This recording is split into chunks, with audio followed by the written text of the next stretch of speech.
السلام علیکم ورحمۃ اللہ وبرکاتہ۔ الحمدللہ رب العالمین والصلاة والسلام علی رسولہ النبی الکریم، اما بعد۔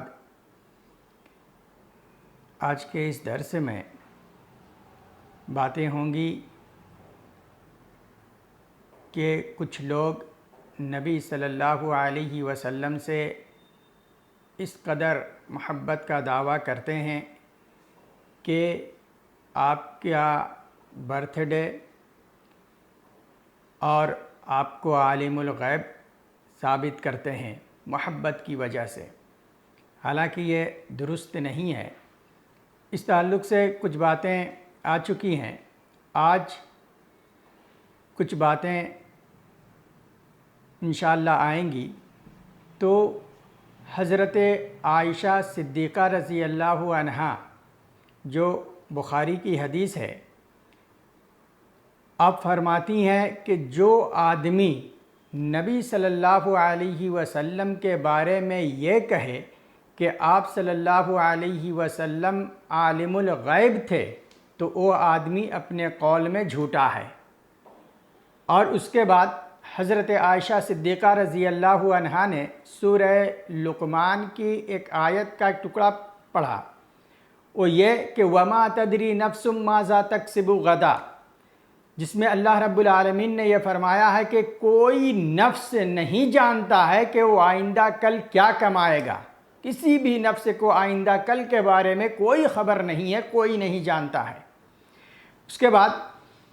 اسی طرح حضرت ام سلمہ رضی اللہ عنہا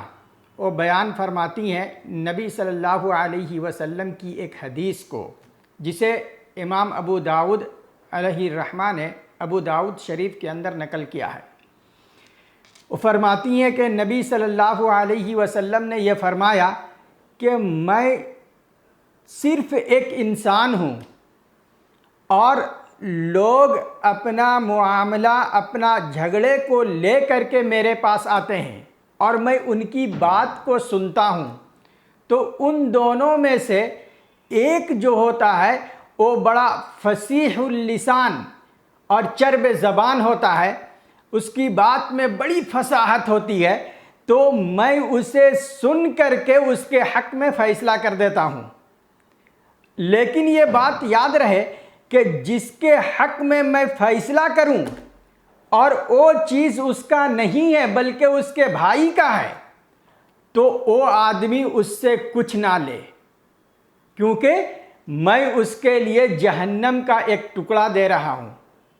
اگر اس طریقے سے میں نے ایک دوسرے کے بات کو سن کر کے فیصلہ کر دیا اور میرا فیصلہ غلط ثابت ہو گیا، تو جس کے حق میں فیصلہ جائے وہ اس کا مالک نہیں ہے، تو اس سے کچھ نہ لے۔ اس سے بھی یہ خاص پتہ چلتا ہے کہ نبی صلی اللہ علیہ وسلم اگر عالم الغیب ہوتے تو ظاہر بات ہے دونوں کی باتیں سن کر کے کہہ دیتے کہ بھائی تمہارا تو ہے نہیں، میں جانتا ہوں، غیب کا علم ہے، مجھے ساری بات معلوم ہے، تمہارا ہے نہیں، تو اس طریقے سے آپ صلی اللہ علیہ وسلم فیصلہ کر دیتے۔ لیکن آپ عالم الغیب نہیں تھے، اسی لیے یہ آخر میں تاکید کی کہ جس کے حق میں فیصلہ کروں اور وہ چیز اس کا نہیں ہے تو اس سے کچھ نہ لے، اگر لے لیتا ہے تو یہ سمجھے کہ محمد صلی اللہ علیہ وسلم نے اسے جہنم کا ایک ٹکڑا دیا ہے۔ اس کے بعد اسی طرح بخاری کی ایک حدیث ہے جس میں بعض لوگوں کے اس عقیدے اور خیال کی تردید ہے جو آپ سے محبت میں اس قدر غلو کرتے ہیں کہ آپ کو ہمیشہ زندہ تصور کرتے ہیں کہ آپ صلی اللہ علیہ وسلم ہمیشہ سے زندہ ہیں، جبکہ یہ بات بھی قرآن و حدیث سے ثابت نہیں ہے۔ حضرت ابو بکر صدیق رضی اللہ عنہ کی قول اس عقیدے کی، اس بات کی تردید کرتی ہے۔ کیا ہے قول؟ بخاری شریف کی حدیث ہے، حضرت عائشہ صدیقہ رضی اللہ عنہا اس حدیث کے راوی ہیں، فرماتی ہیں کہ جب نبی صلی اللہ علیہ وسلم کا انتقال ہوا تو اس وقت حضرت ابو بکر صدیق رضی اللہ عنہ عوالی کے ایک مقام پر تھے، عوالی نامی جگہ کے ایک مقام پر تھے۔ تو جب آپ کو اس کی اطلاع ہوئی، آپ کو اس کی خبر ہوئی تو آپ اوالی سے مدینہ آئے۔ اس درمیان حضرت عمر فاروق رضی اللہ عنہ جو ہے نبی صلی اللہ علیہ وسلم کی انتقال کے بعد وہ گلیوں میں گھوم رہے تھے اور یہ کہہ رہے تھے کہ ما ماتا رسول اللہ، ما ماتا رسول اللہ۔ کتنی محبت تھی حضرت عمر کو، کہہ رہے تھے کہ ما ماتا رسول اللہ، رسول اللہ صلی اللہ علیہ وسلم نہیں انتقال کیے ہیں، آپ کا انتقال نہیں ہوا ہے، اور اس طریقے سے آپ بیماری سے شفا پا جائیں گے، اور جن لوگوں نے آپ کو مردہ تصور کیا ہے ان کے ہاتھ پاؤں کو کاٹ دیں گے۔ یہ حضرت عمر رضی اللہ عنہ کہہ رہے تھے۔ اس کے بعد حضرت ابو بکر صدیق رضی اللہ عنہ مدینہ پہنچتے ہیں اور نبی صلی اللہ علیہ وسلم کے حجرے میں داخل ہوتے ہیں۔ آپ کے ناش مبارک پر چادر پڑی ہوئی تھی، اس چادر کو اپنے ہاتھ سے اٹھاتے ہیں اور اس کے بعد کہتے ہیں کہ میرے ماں باپ آپ پر فدا ہوں، اے اللہ کے رسول آپ پر دو موت طاری نہیں ہو سکتی ہے، آپ کی زندگی بھی بہتر ہے، آپ کا موت بھی بہتر ہے، آپ پر دوسرا موت طاری نہیں ہو سکتا۔ اس کے بعد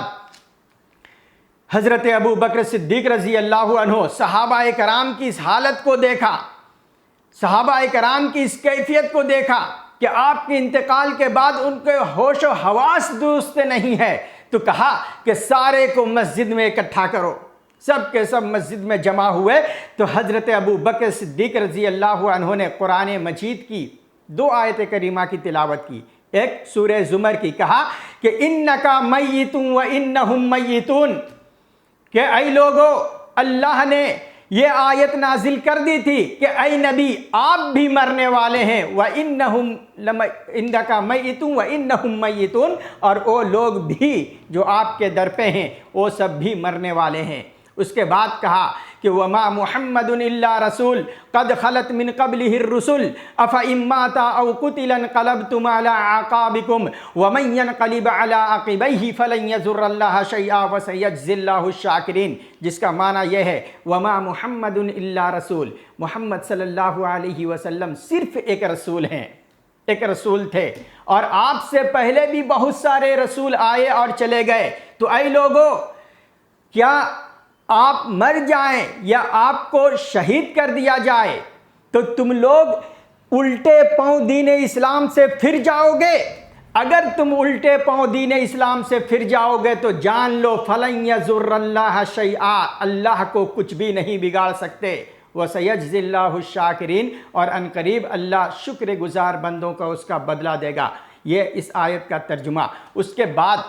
حضرت ابو بکر صدیق رضی اللہ عنہ نے جو تقریر کی، اس تقریر کو سنہرے حرف میں لکھیے۔ کیا کہا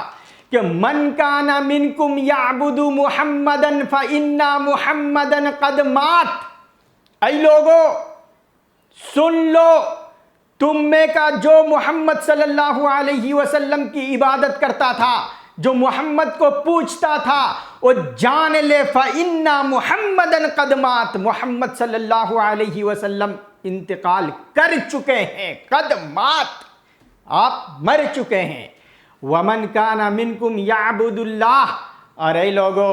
تم میں سے جو اللہ کی عبادت کرتا تھا، فإن اللہ حی لا یموت، تو جان لے اللہ تعالیٰ زندہ ہے، وہ مر نہیں سکتا، اس کی موت نہیں آ سکتی، اللہ ہمیشہ زندہ رہے گا۔ فإن اللہ حی لا یموت، اس لیے کہ اللہ زندہ ہے، اللہ مرے گا نہیں۔ حضرت ابو بکر صدیق رضی اللہ عنہ کی اس تقریر کو سن کر کے صحابہ کو یقین ہو گیا کہ ہمارے نبی جناب محمد الرسول اللہ صلی اللہ علیہ وسلم اب اس دنیا سے چلے گئے، اس دنیا سے رخصت ہو گئے، اور صحابہ کرام رونے لگے، زار و قطار آپ کی جدائی پر رونے لگے، آپ کی وفات پر صحابہ کرام کے آنکھوں سے آنسو چھلکنے لگے۔ تو اس طریقے سے ہم یہ عقیدہ بنا کر کے، یہ عقیدہ رکھ کر کے کہ آپ سے ہمیں اتنی محبت ہے کہ اس محبت کے تقاضا یہ ہے کہ آپ ہمیشہ سے زندہ ہیں اور ہمیشہ زندہ رہیں گے، اس کو ثابت کر سکتے ہیں؟ نہیں، یہ اپنے عقیدے کی غلطی ہے، اپنے خیال کی یہ غلطی ہے۔ نبی صلی اللہ علیہ وسلم وفات پا چکے ہیں، قرآن مجید کی یہ آیت اور